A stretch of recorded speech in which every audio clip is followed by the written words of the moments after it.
we are pretty much finished with all the analytical frames that we were going to use for this course. So now we can begin with actually discussing specific countries and in the process use the frames that we discussed earlier in the earlier segments to better understand the politics of these countries and also the history of these countries. So the first country I want to begin with is Iran, and in many ways Iran will set the pattern for the discussion of other countries. Iran is a very old and ancient country with a very strong sense of identity. The country has gone through many invasions. Its history is a kind of a checkerboard of periods of invasions and defeat and periods of conquest and empire building. And yet, throughout all of these tremendous adventures that it has experienced, amazingly enough, it has still maintained its sense of identity. So what I want to do is to break down the various, kind of a brief discussion of the various periods in Iran's history, beginning with the ancient period, which covers almost 2,000 years before the Common Era and ends around 650 Common Era. The first is the Aryan period, circa 1800 before the Common Era. These are the people, or to think of them as the first foreign invaders who came to this plateau from the Caucasus, and the plateau was named after them. Iran means the land of the Aryan. And these people were the first to really found one of the great empires in the history of the world. In fact, there are three empires that in the ancient period belongs to Iran. The first one was the Achaemenid Empire that was founded by these Aryan people, and it really marks one of those great imperial episodes in the history of mankind. Probably the best known emperor was Cyrus the Great, who ruled from 559 to 530 BC, and a lot of people have heard of Cyrus the Great, and he was the great leader of this dynasty.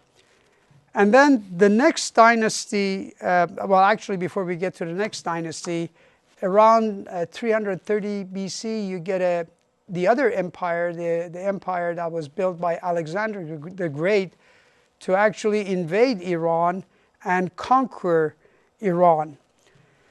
And so when they conquered Iran in that period, what happened was that the cultural domination that was imposed by the Greeks lasted for about 5 centuries.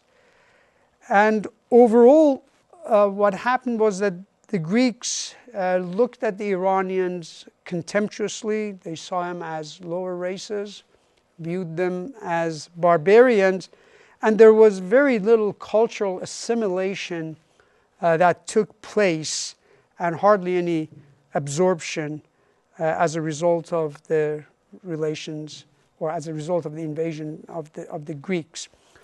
Then, after the Greeks were thrown out of Iran, the Parthian Empire was a brief episode, but still an important empire, ruled Iran, and then they gave way to the last of the ancient empire, the Sassanid Empire, which began in 224 BC, all the way to, Common Era to 651 Common Era.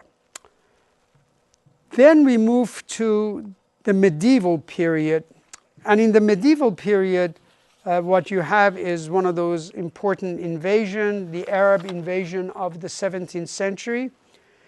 This was a tremendous event because Iran began to not only adopt the religion of the people eventually that invaded them, and that religion was Islam, but also the script changed into Arabic.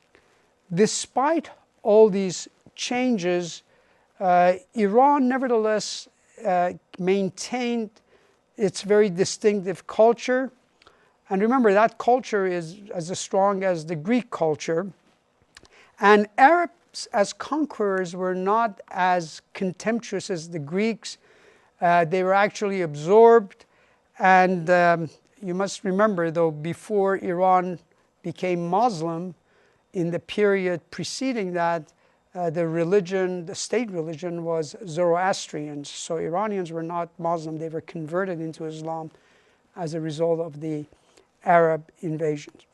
But as I said, as conquerors, the Arabs were far less contemptuous than the Greeks, and as a result, the religion was eventually accepted. The next period is another invasion, and that's the Mongol invasion. And the Mongols were a very unpleasant bunch. They destroyed a lot of cities, a lot of libraries, and in the process, though, they became acculturated, and they ended up actually accepting the religion of those they had conquered. So Iranians began to actually acculturate their invaders.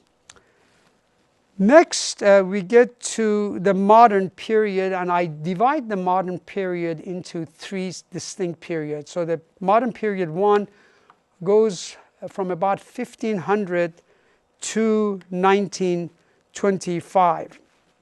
And the most important empire here is the Safavid Empire, which began in 1501 and lasted into the early part of the 18th century.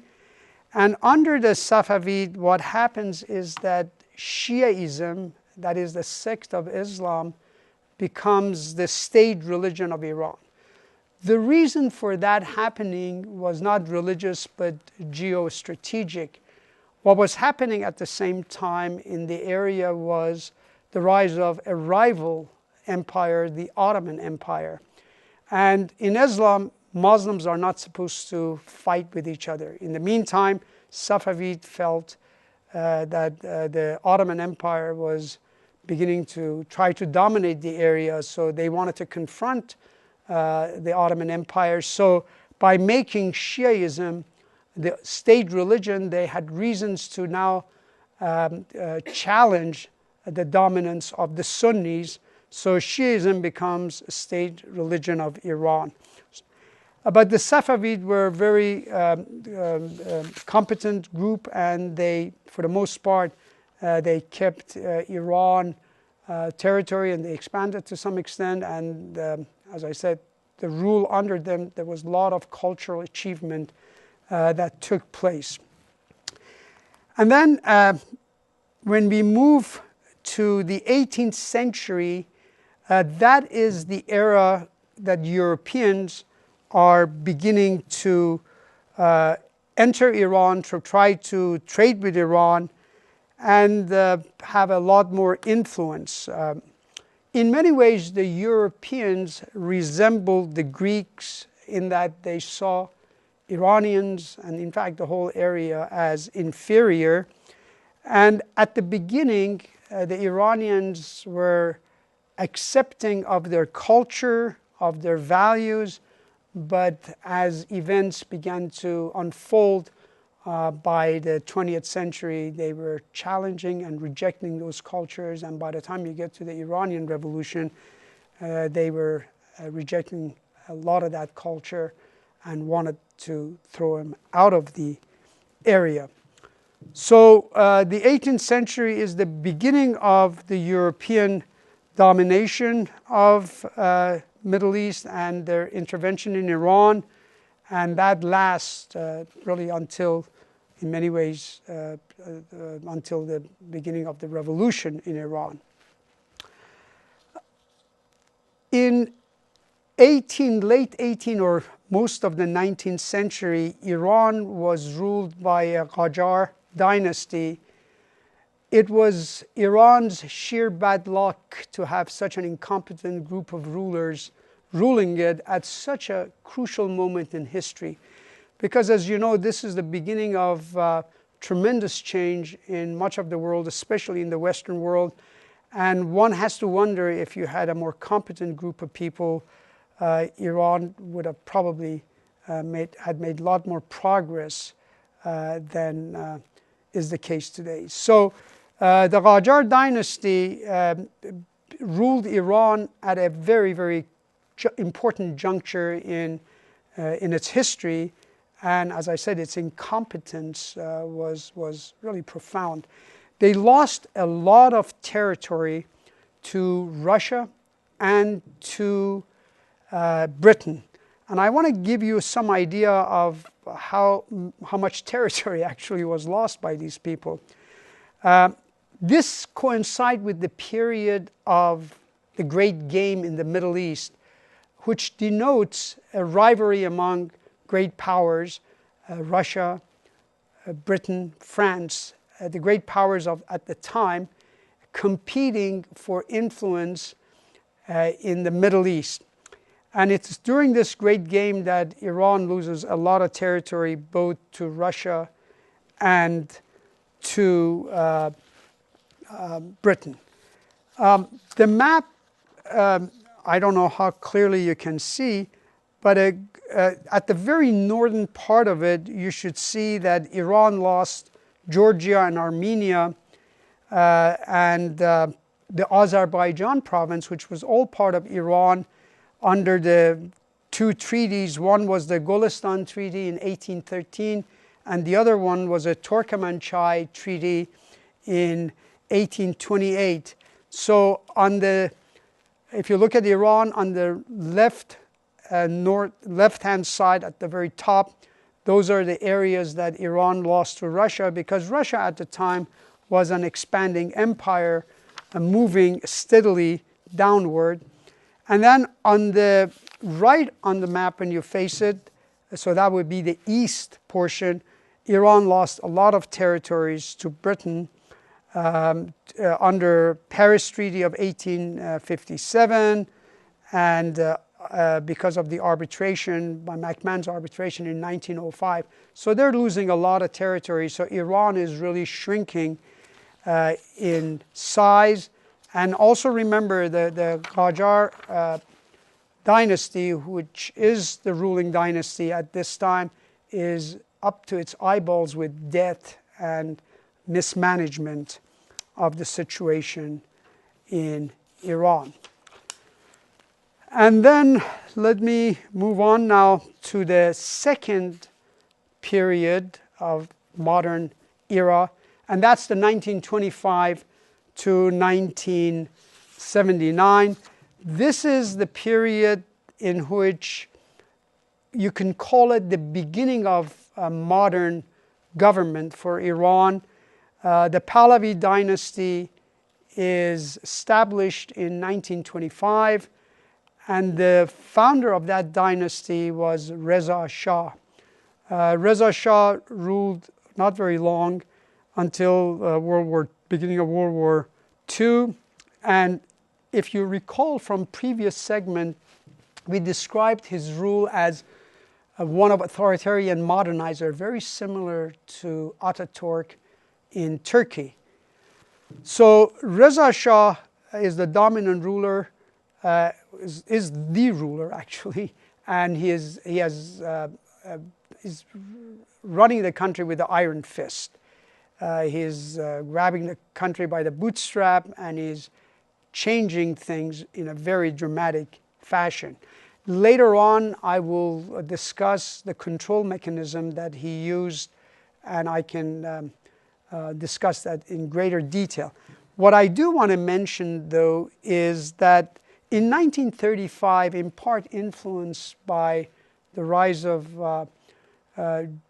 Germany, Reza Shah ordered the embassies throughout the world to change the country's name from Persia to Iran, even though for Iranians it was always called Iran. We never called it Persia, but to foreigners, this was called Persia.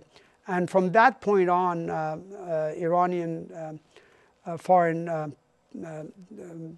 Office requested that from this point onward, they should refer to Iran not as Persia, but as Iran. That change was also prompted by the fact that Reza Shah was in many ways anti-British, even though the British were actually helpful in some ways for him to accede to power. But that said, that change in the name has always created a confusion. Is Persia different than Iran? And the fact of the matter is that this change was created in 1935. It is unfortunate because if you ask yourself, how do Egyptians call Egypt? They don't call it Egypt, they call it Al-Misr. So the Greeks don't call their country Greece, they call it Hellas. So Iranian, foreigners used to call it Persia, and Iranian call it Iran. This is a very common pattern, but it has now created a confusion, and a lot of people don't remember Persia is the same as Iran.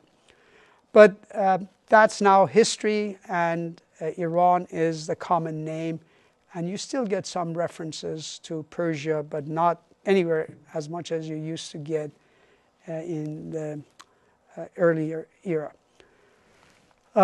When Mohammad Reza Shah succeeds his father in 1941, because the father is forced to abdicate from power when World War I starts, because he is viewed as having sympathy toward Hitler, his son succeeds, and he has the distinction of being the very last monarch of Iran. You will see that by 1979, Iran will have a great revolution in terms of the mobilization of masses, the likes of which has never been seen in the history of mankind. And that brings to an end some 2,500 years of monarchy in Iran. So we begin the last modern period, the third period, in 1979 to present, and that period is the Islamic Republic of Iran. So this is a kind of a brief political history of Iran from ancient times to the present.